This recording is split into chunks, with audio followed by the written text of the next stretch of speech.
Olá, meus irmãos, bom dia. É com grande satisfação que eu levo até vocês a mensagem para o nosso culto de hoje. E eu gostaria de basear a minha mensagem pedindo que o Espírito Santo abençoe a vocês, a mim e a todos nós, e lembrar que o hino da Igreja Luterana, o hino luterano, o hino Castelo Forte, foi baseado por Lutero lá no Salmo 46. E eu gostaria de repetir para vocês o primeiro versículo do Salmo 46. O hino de Lutero é Castelo Forte é nosso Deus, defesa e boa espada. E o Salmo diz: Deus é nosso refúgio e fortaleza, socorro bem presente nas tribulações. Irmãos, por que tem que acontecer conosco? Por que nós temos que passar por esta pandemia? O que nós fizemos de errado? O que está acontecendo? Não fizemos nada de errado. Simplesmente, Deus está nos dando a oportunidade de dizer que Ele é o nosso refúgio e fortaleza. Sabem, Martinho Lutero, durante a sua vida, passou por duas pandemias.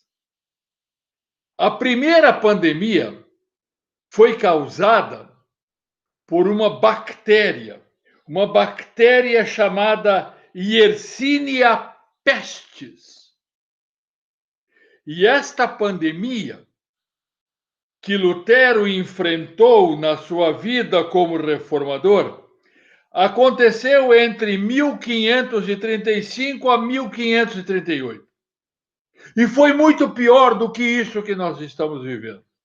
Para vocês terem uma ideia, esta peste negra dizimou em 3 anos quase 300 milhões de europeus. Lutero, naquela época, por ordem do então protetor dele, Frederico o Sábio, morava com sua família, sua esposa, num lugar chamado Mosteiro Negro. Mosteiro Negro era um mosteiro, mas quando os monges ficaram sabendo que ser monge ou não ser monge não define a nossa salvação, a maioria deles e quase todos desistiram da vida do mosteiro. Então o mosteiro ficou vazio. E o mosteiro tinha dezenas de quartos. Lutero, então, transformou a sua casa, a sua residência, num hospital. E Lutero não estava sozinho nesta obra de acolher, de socorrer as pessoas atingidas por aquela pandemia. Estava com ele o pastor João Bugenhagen. Estavam com ele dois capelões, Jorge Rerer e João Mantel. E, inclusive, a esposa de um dos capelões morreu, causado pela doença da peste negra. E Lutero, como reformador, como líder religioso, ele tem alguns conselhos. Muitas pessoas escreveram cartas para ele dizendo como ele, como reformador, respondia, agia, vivia nessa época de pandemia. E Lutero coloca 6 coisas importantes. Ele diz: Primeiro lugar, só ir aonde a nossa presença for necessária. Segundo, orar contra todo tipo de maldade e lutar contra ela.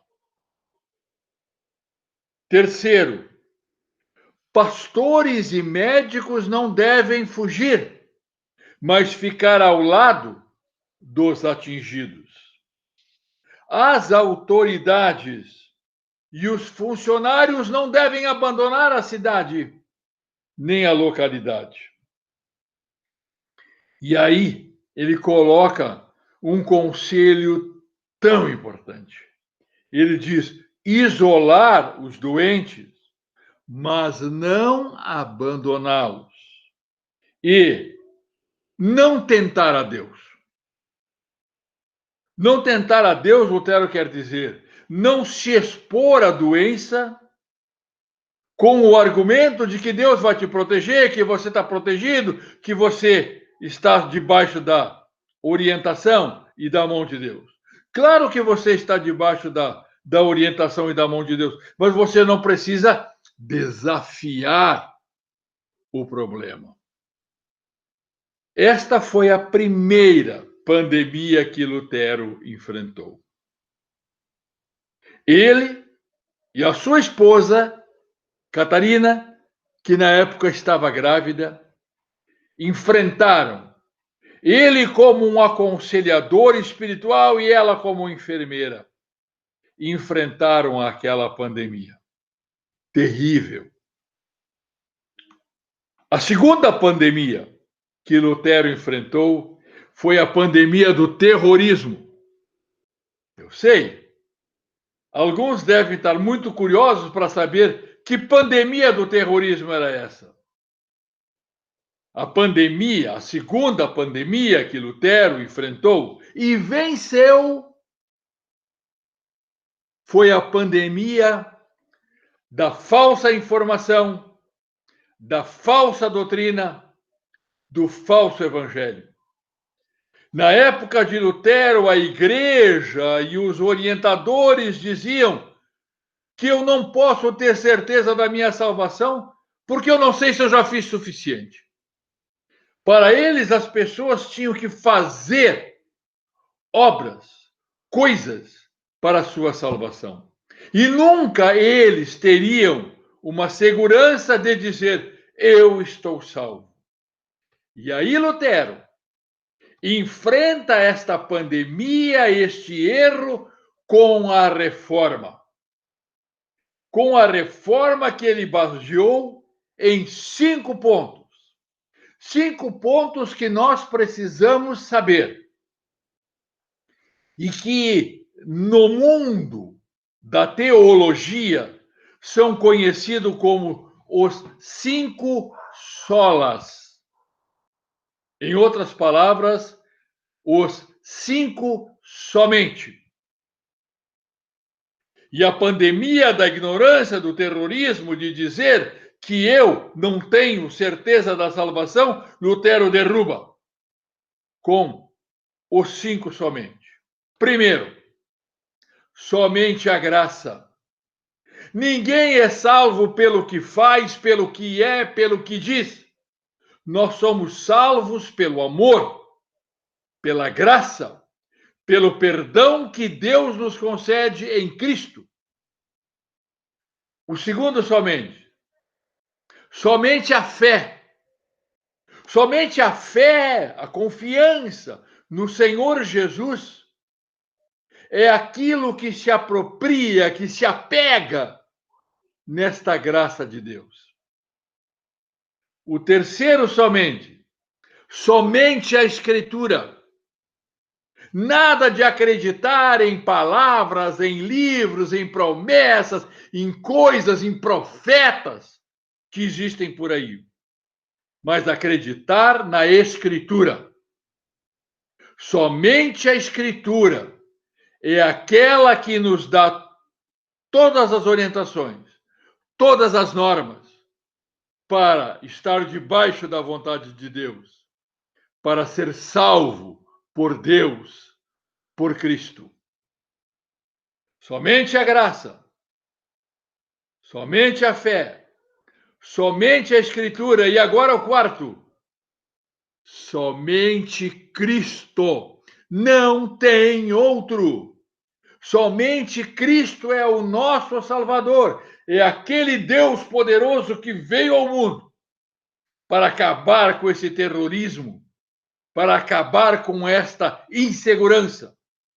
Somente Cristo é aquele que nos diz: eu sou o caminho e a verdade e a vida. Ninguém vai a Deus a não ser por mim, diz Cristo. E o quarto, e o quinto e último, somente, é o somente a Deus a glória. A glória, a honra, o agradecimento deve ser dado somente a Deus, porque é Deus que nos ama, é Deus que nos salva, é Deus que é nosso amigo e nada mais. Mas, meus irmãos, nesta lembrança do 31 de outubro, nesta lembrança da Reforma Luterana, eu gostaria ainda de conversar com vocês sobre esta nossa pandemia. Ela é perigosa? É. Ela é difícil? É. Mas não sei se nós poderíamos compará-la com algo tão terrível que Lutero, com a bênção de Deus, com a sua experiência, com a sua família, com a sua igreja, com a sua casa, com o seu hospital experimental, enfrentaram. E Lutero, e Catarina, e os pastores e os capelães tinham certeza de que Deus é o nosso refúgio e fortaleza, socorro bem presente nas tribulações. Meu querido irmão, você deve estar se perguntando agora: por que eu não estou aí com vocês? Por que eu não estou sentadinho aí junto com vocês? Ou por que eu não estou paramentado lá na frente do altar para oficiar o culto para vocês? E eu digo: porque Deus me colocou uma prova. E com a graça de Deus eu vou vencer esta prova. Aquilo que nós chamamos de velhice também me atingiu. Mas Deus é o meu socorro e fortaleza, presente nas tribulações. Deus é o teu socorro e fortaleza, presente nas tuas tribulações. Irmão, recebe meu abraço, recebe a minha bênção, recebe o meu ânimo, recebe meus votos de que o Senhor continue a ser aquilo que sempre foi para mim e para ti: refúgio e fortaleza, socorro bem presente nas tribulações. Que o Senhor que guarda a mim, guarde também a ti. O Senhor que guarda a todos nós, esteja sempre com a sua mão protetora e abençoadora sobre cada um de vocês, sobre cada um de nós. Amém. Que a graça do nosso Senhor Jesus Cristo e o amor de Deus e a companhia do Espírito Santo estejam com todos nós. Amém. O Senhor te abençoe e te guarde. O Senhor faça resplandecer o seu rosto sobre ti e tenha misericórdia de ti. O Senhor sobre ti levante o seu rosto e te dê em Cristo a sua paz. Amém.